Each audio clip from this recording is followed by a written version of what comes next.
there, fellow language lovers! Are you ready to take your English vocabulary to the next level? If you're tired of using the same old berry to describe everything, then you're in the right place. Welcome back to Write and Learn with Isak.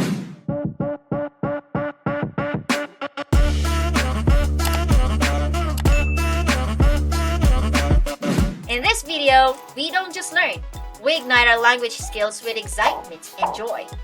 We're about to embark on an adventure that will revolutionize the way you express yourself. So, grab your favorite beverage, cozy up in your favorite spot, and let's dive into the magical world of words. So buckle up, language enthusiasts. The adventure awaits, and I guarantee you won't want to miss a single moment. Let's embark on this exhilarating journey to elevate our English vocabulary to dazzling new heights. Are you ready? Let's write and learn! Alright, let's kick things off with a set of words that will take your vocabulary to the next level. Imagine walking through the streets of a city that's seen centuries pass by. Instead of saying very old, why not describe it as ancient? For example, the Spanish colonial houses in Vigan City are simply ancient, each telling a story of bygone eras.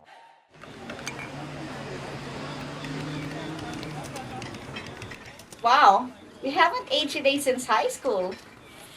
Ah, the perks of staying youthful and timeless. Now, let's talk about wealth.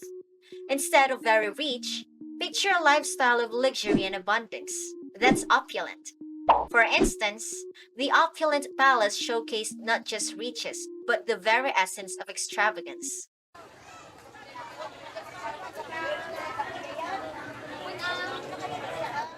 I'm sorry, but the price is fixed. I can't go any lower. But your prices are way too high. You're making me feel like I'm standing on the edge of financial ruin. Intelligence is always admirable. But why settle for very clever when you can use ingenious or astute? For example, her astute approach to problem solving left her peers in awe.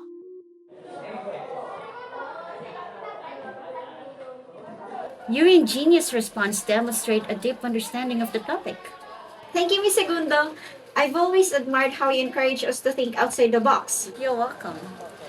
Keep up the excellent work. Your astuteness will take you far. Friendliness goes a long way in building connections. Instead of very friendly, aim for affable or amiable, like this. Despite their differences, they remained affable towards each other, fostering a warm and welcoming atmosphere. I must say, you're amiable. I find it's easier to get along with people when you're friendly and approachable. Unfortunately, not all encounters are pleasant. When describing hostility, swap very unfriendly for belligerent or antagonistic. For example, the atmosphere turned belligerent as tempers flared.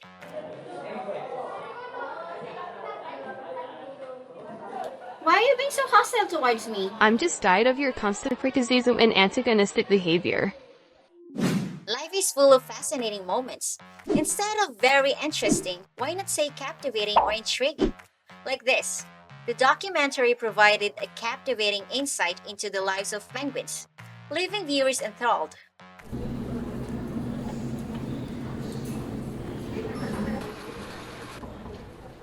Did you find the museum tour interesting? Absolutely. It was intriguing to learn about ancient civilization and their customs. Now, let's talk about things that might not captivate our attention. Instead of very boring, try mundane or dreary. For example, the lecture proved to be dreary with little engagement from the audience. I'm sorry, but this presentation is so mundane. Can we wrap it up soon? I understand. Sometimes these meetings can feel like a never-ending cycle of mundanity. Let's see if we can inject some energy into it. Some things are crucial to our success. Instead of using very important, consider using crucial, paramount, or vital. Like this. Regular practice is paramount for mastering a new language. And your role in the project is crucial to its success. Miss Segundo, I have my IELTS exam coming up. Any tips? Practice is vital, so make sure you allocate enough time for it. On the flip side, not everything carries the same weight. Instead of very unimportant, think of it as insignificant or trivial. For example, in the grand scheme of things, his complaints seem trivial.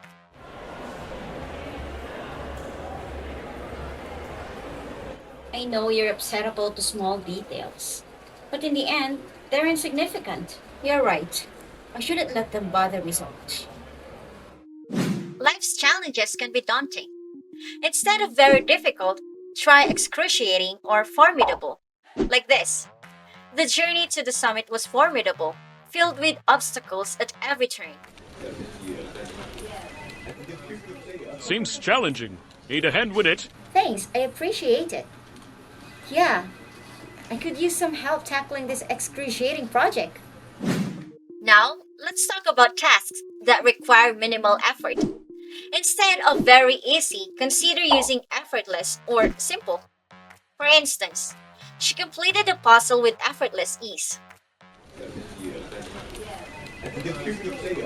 Wow, you finished the project already. Yeah, thanks for your guidance. It was surprisingly simple. Success is something we all strive for. Instead of very successful, why not say flourishing or prosperous? For example, the business venture turned out to be flourishing beyond expectations. Our project was prosperous. It surpassed all our goals. That's fantastic. I know we could do it. Health is wealth, they say. Instead of very healthy, describe it as vibrant or robust. Like this: regular exercise contributes to a vibrant immune system.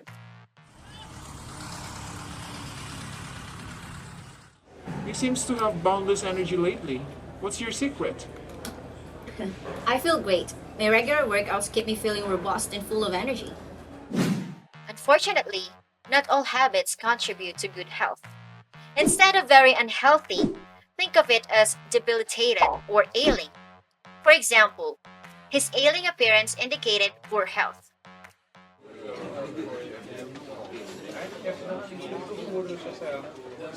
I need to start taking care of myself. My constant fatigue is making me feel debilitated. It sounds like you've been pushing yourself too hard. Maybe it's time to prioritize self-care and rest.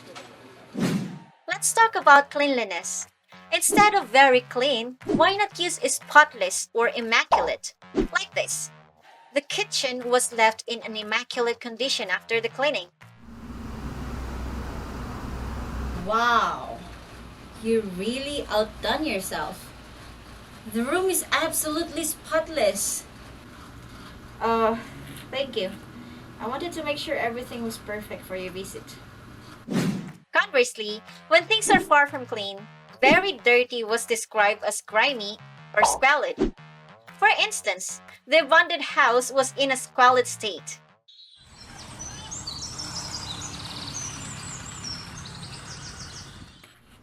Oh, Cece, this place is disgustingly filthy.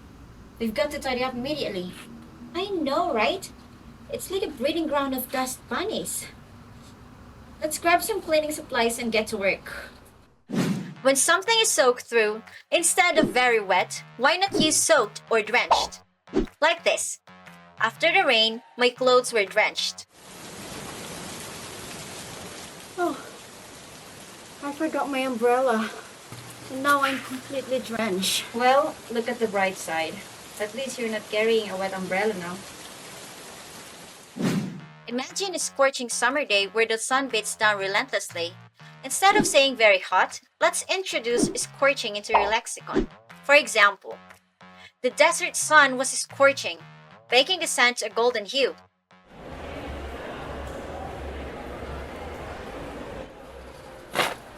Girl, it's so hot today. Oh, tell me about it. This weather's absolutely scorching. Picture a hunger so intense that it feels insatiable.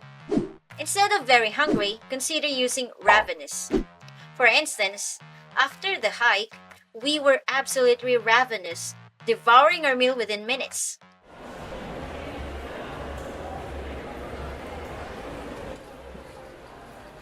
I'm starving. Let's grab something to eat. I hear you.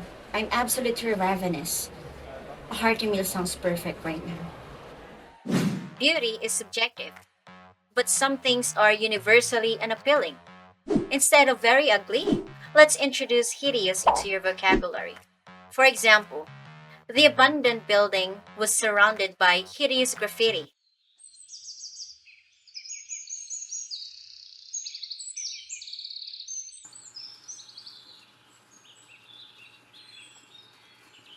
Wow, that outfit is so mismatched. Yeah, it's downright hideous. I wonder how that combining polka dots with stripes was a good idea. Some things are so tiny, they seem almost insignificant. Instead of very small, consider using minuscule or tiny, like this. The minuscule spider is scurried across the floor.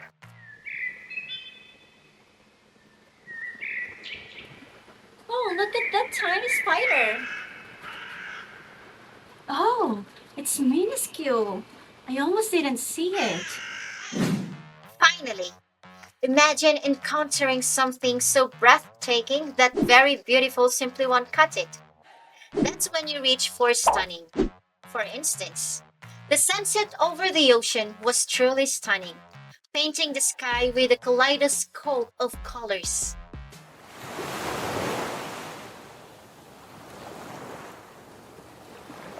Wow, would you look at that sunset? It's absolutely stunning. I know, right? I'm speechless. Lastly, happiness is a feeling beyond measure. So why settle for very happy when you can be ecstatic? Picture this.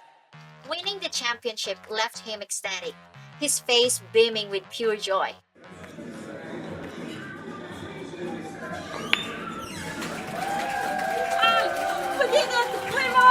Yes! I'm ecstatic. This calls for a celebration. And that wraps up today's journey through the vast world of vocabulary enhancement. I hope you found these alternative words as fascinating as I did. Remember, expanding your vocabulary isn't just about sounding smarter. It's about expressing yourself more vividly and precisely.